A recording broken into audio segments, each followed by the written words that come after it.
If you've been involved in the old gun world for any length of time, you've probably heard of Clint Smith and Thunder Ranch, and you may have seen videos of Clint screaming and yelling at some of his students in one of his classes. So, is that who he really is? Internet versus reality? Well, in 2021, I had the opportunity to spend over a week with Clint and his wife Heidi and my friend James Yeager and some other folks at Thunder Ranch. And in today's video, I'm going to give you my take on what kind of person Clint Smith really is. That's what's coming up next here on Survival on Purpose.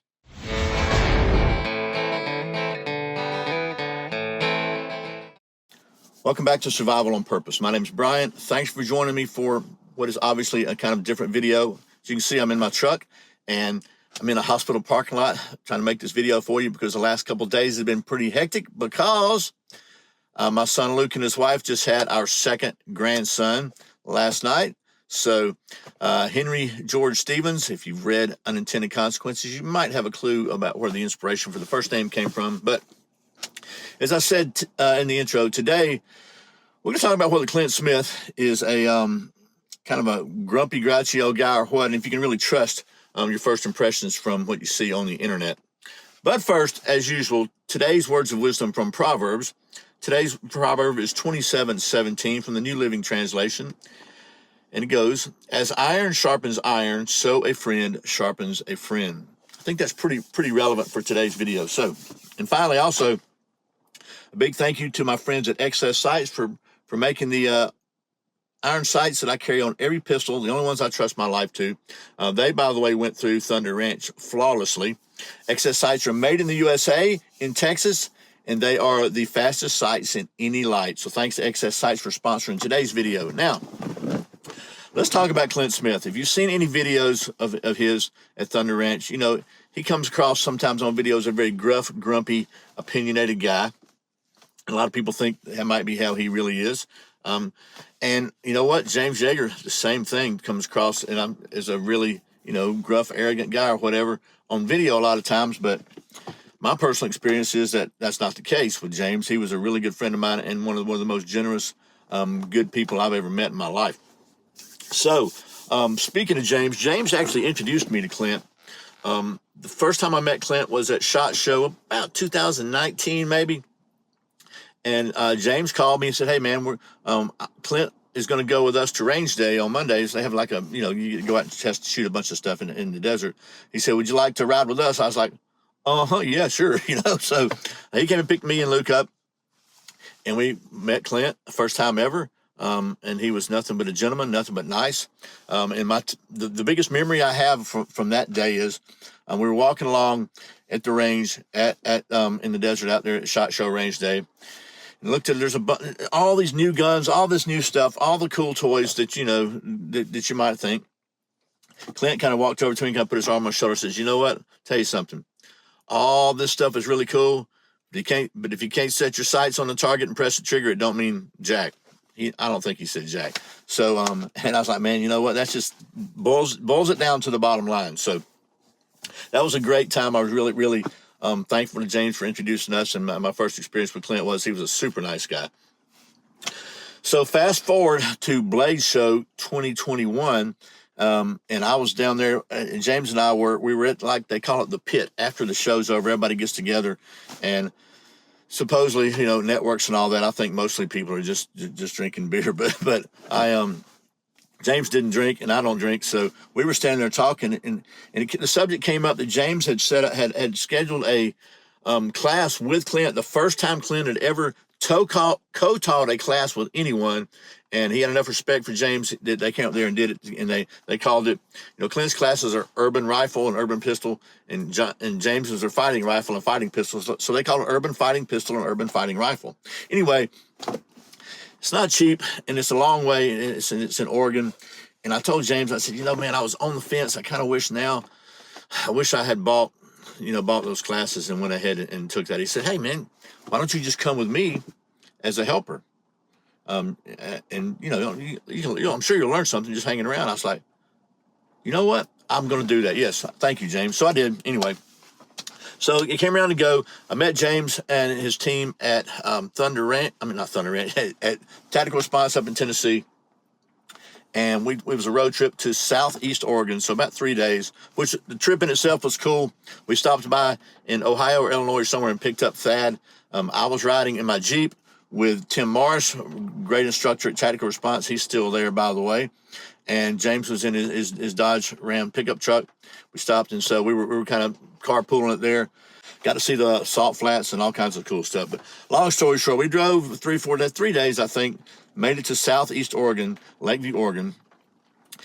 And through a series of circumstances, there were some forest fires all over the place, and so there was a concern about Thunder Ranch being burned, and so some people were going to stay at Clint's house and kind of help them get prepared. We all wound up staying there. They invited us to stay in there, so they had enough room for everybody to sleep.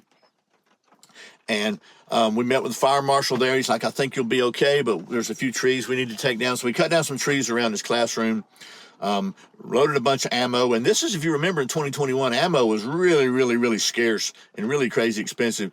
And like, we got pallets of frangible ammo because that's what they use there is frangible. So it's no lead, it just breaks up. And, we had to sort all that out, which is pretty cool. But one thing I remember is before we get in there, James said, okay, the first thing we're going to have to do is wash the trucks because they're dirty from the road. He said, Clint ain't having no dirty trucks, from his instructors. So sure enough, we got there, and like Clint's bringing the hose out for us. We washed the trucks. He told me, Clint squared away, man. And like unloading the ammo, it was like he had a system and everything was perfect. We had to sort it a certain way. So it's in order for the classes, upcoming classes. So that was pretty cool, but not a speck of trash anywhere. The place is pristine and beautiful. So Clint was squared away. So anyway, I started the week just helping Clint out and helping James out, just trying to make myself useful. And Clint said, "What? You're not training?" I was like, "No, I didn't sign up for the class." He said, "Get over here on the end. Go get some ammo." He gave me a bucket of ammo, and I went over and started taking the class with everybody, which was great. And he was a super nice guy, but he was giving me a hard time like everybody else. And his thing was, "Hey, hurry up, YouTube! Let's go, YouTube! Come on, YouTube!" So just being Clint. But really, really great class, great interaction between Clint and James. They didn't really agree on everything, but they were both very respectful with each other. And then at night, Heidi would cook us food. His wife, Heidi, who's a top-notch instructor and tactical person in her own right. She's got it together. I'm telling you. They invited me into their home. They treated me like family, and I never met them before. It turned out I'm like the oldest guy in class. So Clint's like riding me around in his Ford. He said, "Get in the Ford side by side with me." So we're cruising around. And a couple things about his side by side are pretty cool. He's got a little Clint likes Mini 14s. He's got a little thing way to rack his Mini 14 in there. He likes keeping it around because it's lightweight and very quick. And his shifter knob was like this shiny metal thing. I said, "Man, where did you get that?" He said, "Oh, that's my last knee replacement." He said, "I've had it replaced twice or something like that." And when they took the last one out, I said, "No, that's mine. I paid for it." So he made it as his shifter knob. He's broken his neck several times. He's just a tough old codger. So anyway, one of the highlights of the week for me was Clint presented James with a set of Japanese swords, and James is really into that. He'd done a lot of training with sword martial arts. I don't know what kind it is, but James, I could tell James was really moved by that. It really meant a lot to him. So again, we stayed in their home. He was it was like we watched movies together. I think we watched what's that movie? Nobody. That was pretty cool. Anyway, just at the end of the day, I don't want to ramble too much more, but just to wrap it up, just like a lot of people got the wrong idea about James from the internet that never really met him. James was a really, really good dude. And the fact that people like Clint Smith and John Farnham and other people that are very respected in the industry had such respect and love for James speaks volumes to me of his character. Because I can tell you that I think he was a great guy, and that doesn't mean much. But when people like Clint Smith and John Farnham, those guys show him that respect, that means a lot. When Chuck Norris goes to a restaurant, the waiter tips him.